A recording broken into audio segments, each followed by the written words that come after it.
ಇರುವ ಕೆಲಸವ ಮಾಡು ಕಿರಿದೆನದೆ ಮನವಿಟ್ಟು, ದೊರೆತುದ ಹಸಾದವೆಂದುಣ್ಣು ಗೊಣಗಿಡದೆ, ಧರಿಸು ಲೋಕದ ಭರವ ಪರಮಾರ್ಥವನ್ನು ಬಿಡದೆ, ಹೊರಡು ಕರೆ ಬರಲ್ ಅಳದೆ ಮಂಕುತಿಮ್ಮ.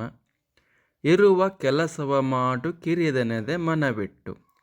ನಿನ್ನ ಕೈಲಿ ಏನು ಕೆಲಸ ಇದೆಯೋ ಆ ಕೆಲಸವನ್ನು ಚಿಕ್ಕ ಕೆಲಸ ಅಥವಾ ಕೀಳರಿಮೆಯ ಕೆಲಸ ಅಂತ ಅಂದ್ಕೊಂಡಲ್ಲೇ ಮನಸ್ಸಿಟ್ಟು ಆ ಕೆಲಸವನ್ನು ಮಾಡು. ದೊರೆತುದ ಅಸಾಧವೆಂದುಣ್ಣು ಗೊಣಗಿಡದೆ, ಆ ಕೆಲಸದಿಂದ ನಿನಗೆ ದೊರೆಯುವಂಥ ಹಣ, ಅಂತಸ್ತು, ಗೌರವ, ಸುಖ, ಸಂತೋಷವನ್ನು ಆ ದೇವರ ಪ್ರಸಾದ ಅಂತ ಸ್ವೀಕರಿಸು. ಇಷ್ಟೇ ಬಂದಿರೋದು, ನನಗೆ ಇನ್ನೂ ಬೇಕಿತ್ತು ಅಂತ ಅತಿ ಆಸೆ ಬೇಡ.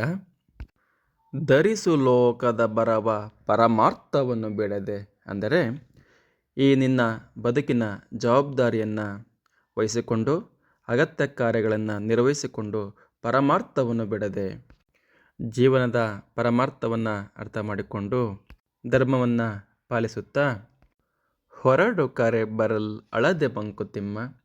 ನಿನ್ನ ಬಾಳಿನ ಆಟ ಮುಗೀತು, ಬಾಪ ನಿನ್ನ ಟೈಮ್ ಆಯಿತು ಅಂತ ಯಮ ಯಾವಾಗ ಕರೀತಾನೋ ಆವಾಗ ಯಾವುದೇ ದುಃಖ ಇಲ್ದಲೇ ಹೊರಡೋಕ್ಕೆ ರೆಡಿಯಾಗಿರು ಅಂತ ಇಲ್ಲಿ ತಿಮ್ಮಗುರು ಹೇಳ್ತಾರೆ.